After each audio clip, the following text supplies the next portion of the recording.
إن الحمد لله نحمده ونستعينه ونستغفره ونستهديه ونعوذ بالله من شرور أنفسنا ومن سيئات أعمالنا إنه من يهديه الله فهو المهتدي ومن يضلل فلن تجد له وليا مرشدا وأشهد أن لا إله إلا الله شهادة تنجينا من عذاب النار ويدخلنا الجنة من غير سابقة عذاب ولا عقاب وأشهد أن محمدا عبده ورسوله وصفيه من خلقه وحبيبه أشهد أنه قد بلغ الرسالة وأدى الأمانة ونصح الأمة ومحى الغمة وجاهد في الله حق جهاده حتى أتاه اليقين فصلاة وسلاما على عبدك ونبيك محمد وعلى آله وصحبه وسلم تسليما كثيرا. يقول الله سبحانه وتعالى: بسم الله الرحمن الرحيم: والذين تبوأوا الدار والإيمان من قبلهم يحبون من هاجر إليهم ولا يجدون في صدورهم حاجة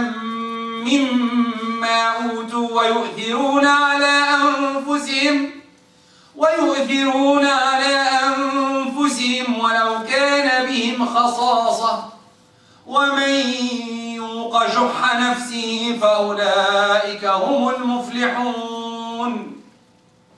ويقول الرسول عن ابن حمزة رضي الله عنه عن أبي حمزة أنس بن مالك رضي الله عنه قال خادم رسول الله صلى الله عليه وسلم قال: لا يؤمن أحدكم حتى يحب لأخيه ما يحب لنفسه أو كما قال عليه الصلاة والسلام.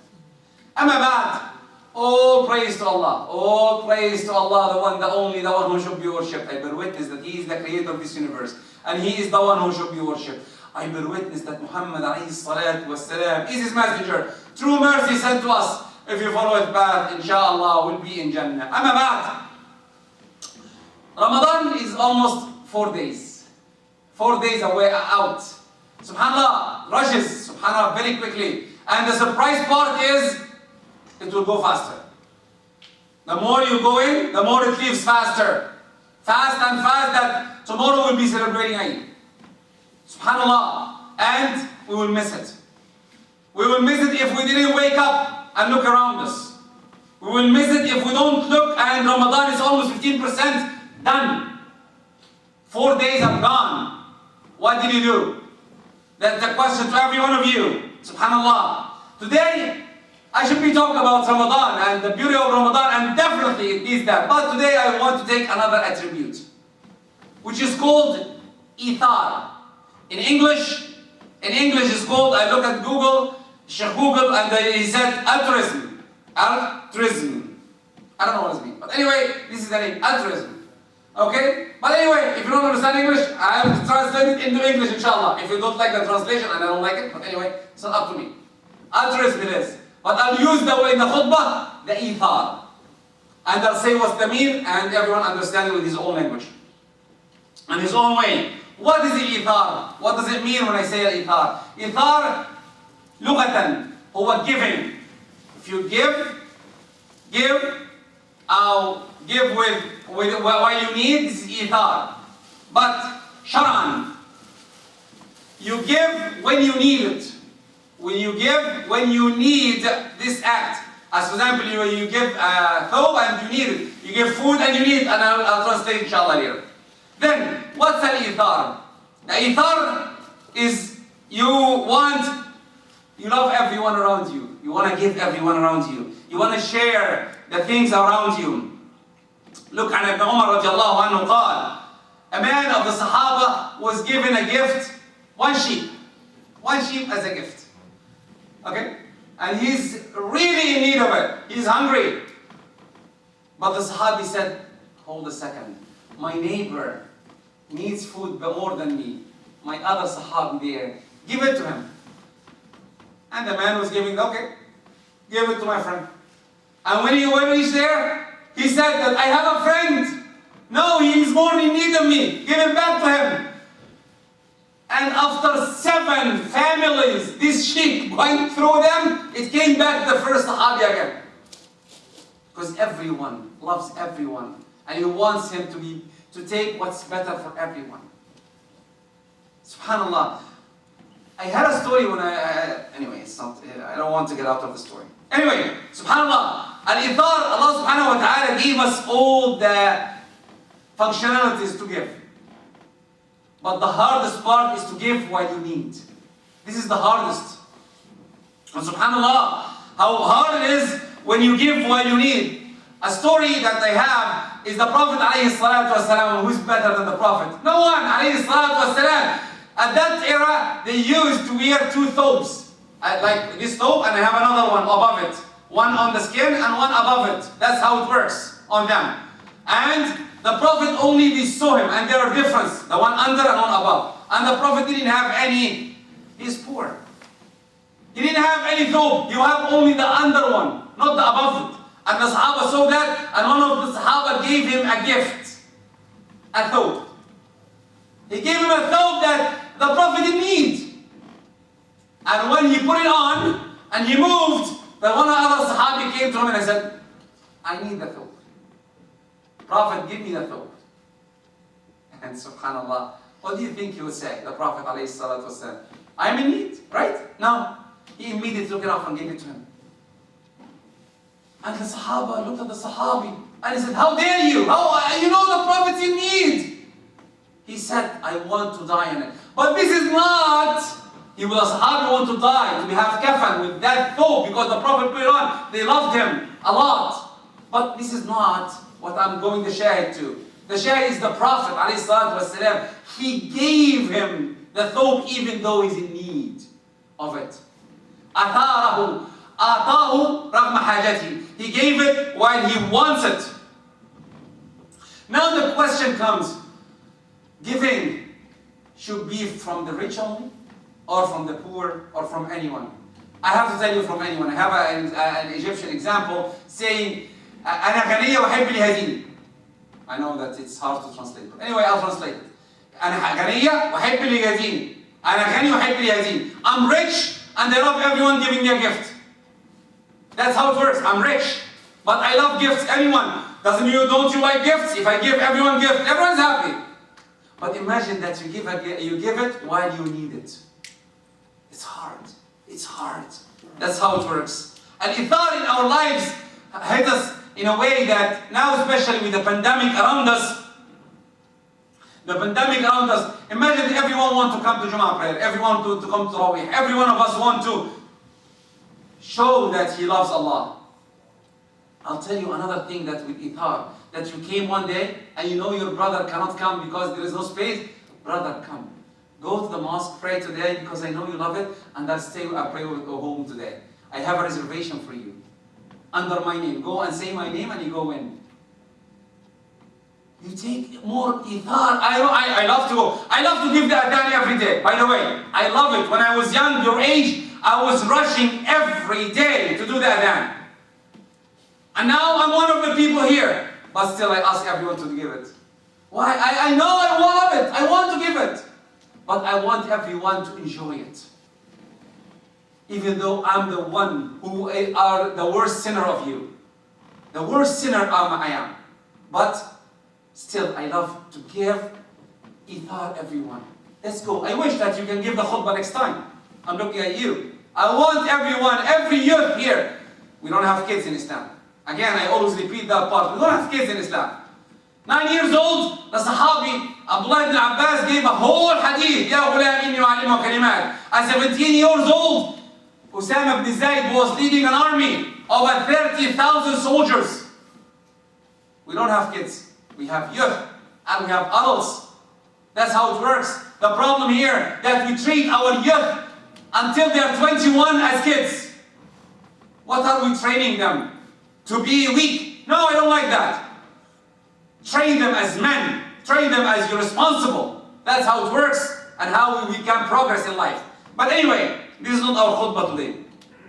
The giving, the dalil of ithar, one, it makes your iman better because you give. Another story, I love stories. If you know me, I love stories.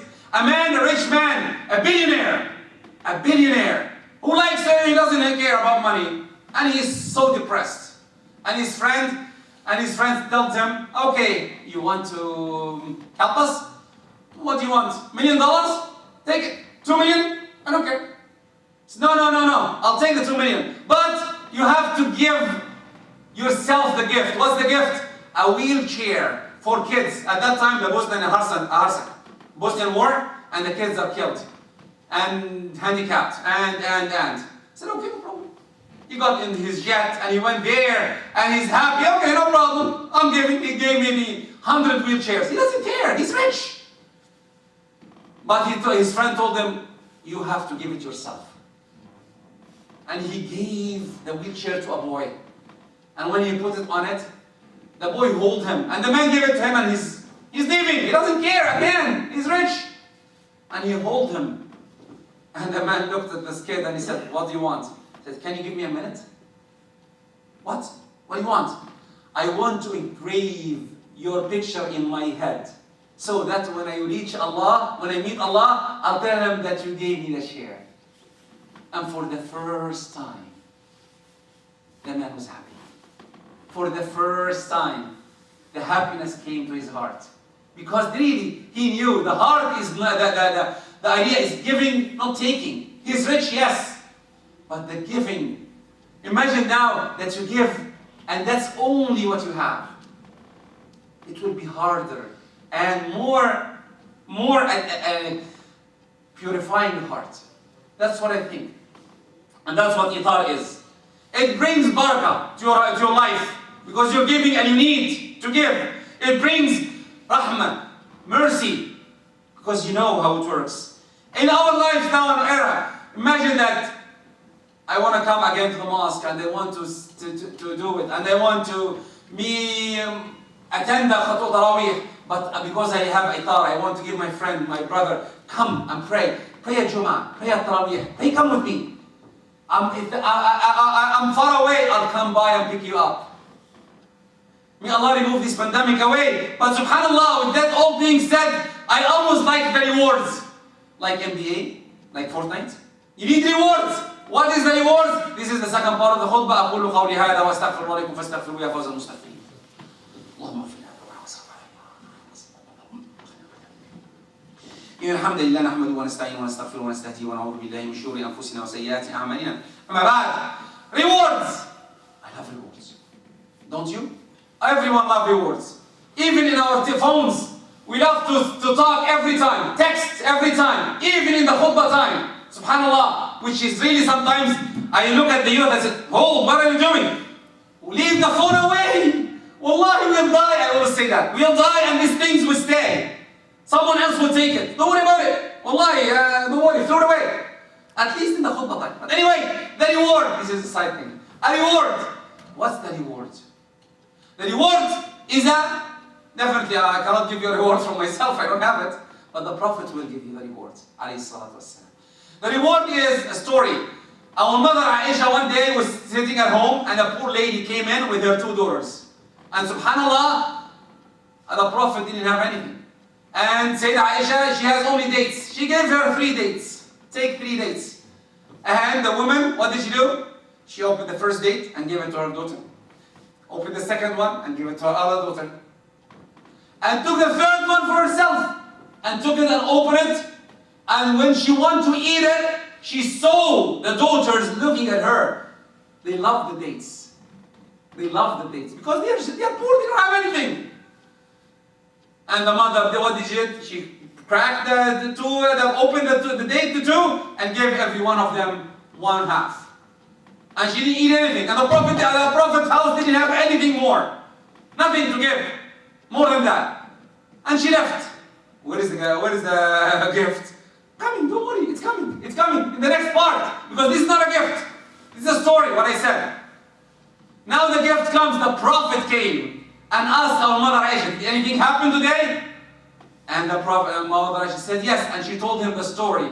And the Prophet, now the reward comes in. The reward said, the Prophet said, إِنَّ اللَّهَ قَدْ أَوْجَبَ لَهَا الْجَنَّةِ أَوْ أَعْتَقَ بِهَا مِنَ النَّارِ. Allah granted her Jannah. Allah granted her Jannah for a half a date. For a half a date. Allah grant the mother Jannah because half a date. How your father is doing to you. What is your father giving you? And mother, what did they give you in their lives? They are giving you more. What did you give back to them? A thank you even. They are not waiting for it, but they want it from you. Say thank you. They give you a lot, your parents, but really what they need is a dua from you in the salah. I'm making a dua when you prostrate to Allah, do dua. Subhan ya Rabbi ighfir li wa liwalidayya wa ashabika khair. Rabbi ighfir lil muslimin ajma'in. Do dua to them. The iftar is an attribute that everyone wants to have, and every one of us has to acquire. Ramadan is coming and leaving, and what's changing our hearts is the most important. If this is not changed to the better, then you lost. If this is not changed to make difference in life, you're lost. We don't want to be a loss, we don't want to be a winners. May Allah make us from the people who hear and adhere. Remember, the pandemic is hitting us badly. Remember that we may be closed next week. We don't know. We don't know. We're following the news like you. Follow us, check on us, make sure that you pray that these mosques are open for us to stay in, even 1/3 of us or 1/4 of us. Don't say, if I'm not coming, I don't want anyone to come. I heard that outside there and inside here. If I'm not coming, I want this mosque to be closed. This is not the khuluq of ithar. No, if I'm not coming, I want everyone else. Finishing with a story came to me now. Sayyidina Umar radiallahu anhu arda said, if in the hereafter someone will say, everyone in Jannah except one, I'm scared that it can be Umar. Imagine Umar. And if everyone is going to hellfire except one, I hoped that I will be the one who is going to Jannah. اللهم اجعلنا من أهل الجنة رب العالمين. اللهم اهدنا فيمن هديت وعافنا فيمن عافيت وتولنا فيمن توليت. اللهم اجمعنا ولا تفرقنا. اللهم كما بلغتنا رمضان أقدرنا على صيامه وقيامه وتقبله منا وبارك لنا فيه. اللهم بارك لنا في رمضان. اللهم بارك لنا في رمضان. اللهم بارك لنا في رمضان. وآخر دعوانا الحمد لله رب العالمين وقوموا إلى صلاة